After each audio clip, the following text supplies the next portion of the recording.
Level 1, the nothing. You are 22 years old and you have nowhere to be.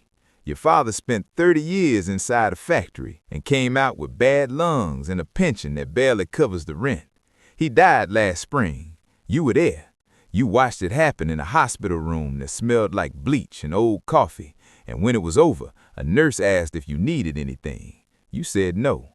You drove home. You sat in the parking lot of your apartment building for 2 hours and didn't go inside. That's the version of you that exists right now. A man sitting in a parking lot. No job, no direction, a checking account showing $47. You start drinking at a bar called Dennis Tap on Route 9. Not because it's good, because it's cheap and nobody asks you anything. One night you notice the bikes outside, 8 of them, chrome and black, lined up like soldiers. The men inside take up the back half of the room. They loud, they easy, they belong somewhere. One of them, a big man with a beard going gray at the edges, catches you staring. He doesn't look away, you do. He buys you a drink anyway. His name is Walt. He doesn't ask what's wrong with your life. He already knows. Men who end up at Dennis Tap on a Tuesday look a certain way, and he's seen it 1,000 times. He talks about the club the way a priest talks about church, something that holds, something that doesn't leave. You listen for 2 hours. You drive home. You think about your father's face. You think about $47. You go back Thursday. Level 2, the errand boy. Walt introduces you around. Nobody shakes your hand. Nobody learns your name. You a face that keeps showing up and hadn't done anything stupid yet. That's the entire basis of the relationship. They call you Pup, not as a nickname, as a category. Your job is simple. You do what you asked before you ask twice. Walt hands you a duffel bag one afternoon and gives you an address 40 minutes south. Don't stop, don't open it. Drop it at the door and come back. You put the bag in your trunk. You drive 40 minutes. You knock on the door. A man takes the bag without a word. You drive back. Walt nods when you return. That's all. You learn quickly that a nod from Walt is worth more than a speech from anyone else. You run 4 more bags over the next 3 weeks. Different addresses, same instructions. You don't ask what's inside. You already know the right answer to that question is nothing. Then Walt introduces you to a man named Carver. Carver doesn't have Walt's warmth. His eyes do something specific when he looks at you. Not hostility, not warmth, assessment, pure calculation. He's the club sergeant at arms. You don't know exactly what that means yet. You'll learn. He says 4 words to you. You want to work. It isn't a question. Level 3, the prospect. The chapter votes. You get your bottom rocker, your state. 2 letters that cost you everything before you've paid for anything yet. Prospect life is designed to break you. You up at 5 a.m. washing bikes in 40-degree weather. You stand outside while church happens inside. You eat last, speak last, exist last. A patched member named Reed shoves you in the chest in front of 6 people because you handed him the wrong beer. You look at the floor. You say nothing. Reed watches you do this, and then he laughs and calls you a smart kid. There's another prospect named Danny. Danny came up from Phoenix, transferred in after doing 2 years for assault. He's quick and easy to talk to, and he covers for you twice when you almost miss a 3 a.m. call. You start to trust him without deciding to. That's how it happens.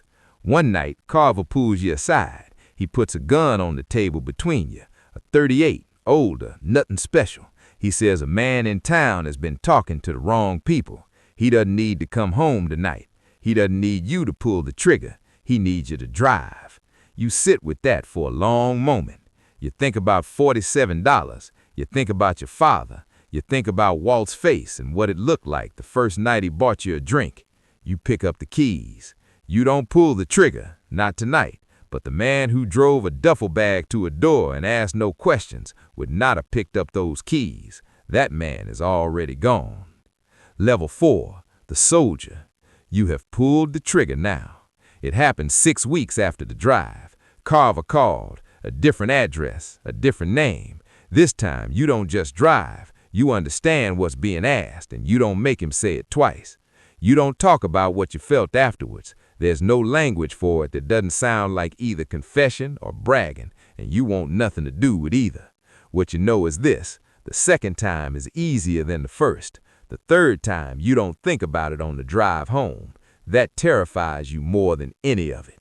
You a soldier now. The club doesn't use that word explicitly, but every patched member treats you differently. There's a specific gravity that comes with being the man who handles problems. People clear a path. Conversations stop when you enter a room. Not out of fear of you exactly, out of awareness of what you represent. Carver brings you jobs with more detail now. Someone owes money and stopped answering. Someone's been seen meeting with federal agents. Someone from a rival chapter is moving through territory where they weren't invited. You handle them, one at a time, clean, no evidence, no scene. Your girlfriend, Maya, asks why you never talk anymore. You don't have an answer she'd survive hearing. She leaves in November, takes the dog, takes the photographs off the wall. You notice the nail holes where they hung, and you don't do anything about them for 4 months. The club fills the space. It always does.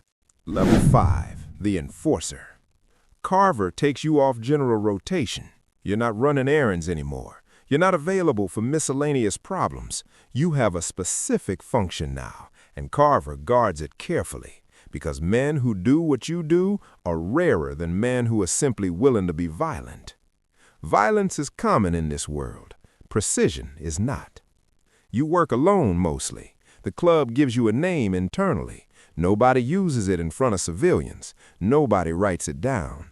But when a chapter 3 states away has a problem that needs to disappear cleanly, a call goes through channels and eventually reaches Carver, and Carver reaches you. You fly commercial. You rent a car under a name that isn't yours. You take 3 days to study the target before anything happens. Carver taught you that patience is the only thing standing between you and a prison cell. You're making real money now. Cash, no paper. You buy a house under an LLC. You drive a truck that's 4 years old because nothing shiny gets remembered. Your neighbors think you're in logistics. You are, in a way. Danny calls you one Friday night. He's been patched for 8 months now, working a different angle, moving product, managing the financial side. He sounds off, not scared exactly, careful. He says he needs to see you. You tell him Sunday. He says okay. He doesn't show up Sunday. You don't think about it enough. That's the mistake. Level 6, the ghost. You don't exist on paper anymore. The club's lawyer set up 2 shells and a trust. Your name hasn't appeared on anything legitimate in 16 months. You don't carry a phone with a SIM. You don't use the same vehicle twice in the same state. You are a pattern of behavior without an identity attached to it. This is both protection and sentence. You haven't spoken to anyone from your life before Walt in over a year. Your mother calls a number that forwards to nothing. You send money through a third party, unsigned. You tell yourself she knows you're alive because the money keeps coming. You tell yourself that's enough. Some nights you almost believe it. What you are now is what the club calls a ghost, not a rank with a ceremony, a function. The men who do long-range work, solo work, work that can never be tied to the chapter, they exist in a category that doesn't appear in any org chart. You answer to Carver, and through Carver to the national structure. Most of the chapter has never spoken to you. Some of the newer patches don't know you're real. There's a specific freedom in having no name. There's also a specific terror. You understand both now in a way you could not have explained to the 22-year-old sitting in that parking lot. That man is completely gone. Level 7, the fixer. You stop pulling the trigger, not because you can't, because you're too valuable to risk in the field. The national structure has identified what you are, a man who has executed 11 operations across 7 states without a single arrest, without a single loose thread, without a single name surfacing in any federal investigation. Men like that don't stand in front of targets anymore. Men like that make the calls. You're a fixer now. You take the assignment, you identify the resource, you plan the operation, someone else executes it, you verify the outcome. It's cleaner, more distance, you sleep better. That's what you tell yourself. One afternoon, Carver calls you with a name. You recognize it. It takes you 3 seconds before it lands. Danny, his full name, Phoenix, the man who covered for you twice in prospect year, the man who didn't show up on Sunday. You ask Carver what Danny did. Carver tells you Danny has been talking for 14 months. Federal task force, everything documented, names, dates, operations. He was turned before he was even patched. He was never your brother. He was an investment the government made and waited on. You sit with that for a long time. Then you do your job. Level 8, the Phantom. You are 31 years old. Nobody outside the top of the national structure knows your real name. You have 3 identities with documentation clean enough to pass any secondary screening. You haven't been in the same city for more than 8 days in 2 years. You have no address, no lease, no relationships that last longer than a job. The club gives you everything and takes everything. Walt died last year, stroke. They told you 2 weeks after it happened. You were in another country. You didn't make the funeral. You found out the date afterwards and sat alone in a hotel room in a city you can't name, and you thought about a Tuesday night at Denny's Tap and a man who bought you a drink and asked nothing in return.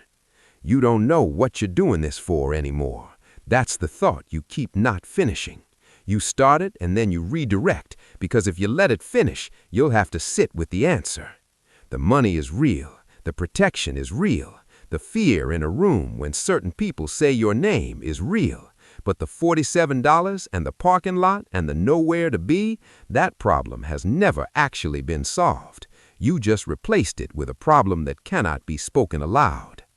Power is not peace. You know this now. You have always known this. You just needed to climb high enough to confirm it.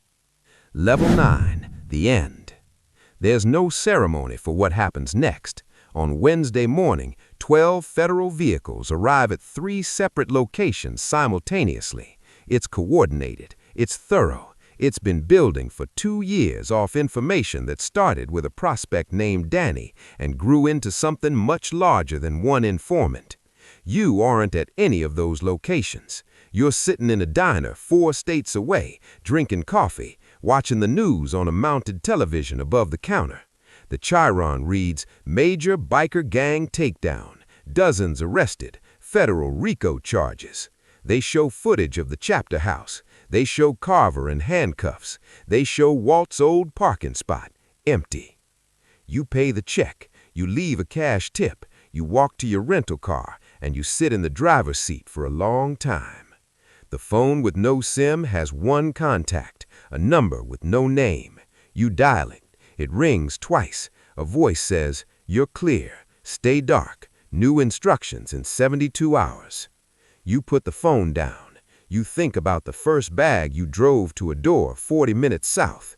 You think about the nail holes in your apartment wall where Maya's photographs used to hang. You think about Danny laughing in the Prospect barn at 3 a.m. while you memorize the Founding Charter. You think about a parking lot, $47, nowhere to be. You start the car. Somewhere tonight, a young man is sitting at the end of a bar on Route 9. His account shows nothing. His father's gone. He has nowhere to be. A man with a graying beard is buying him a drink. They're talking about something that holds, something that doesn't leave. He's listening carefully. He has no idea what he's agreeing to. The cycle continues.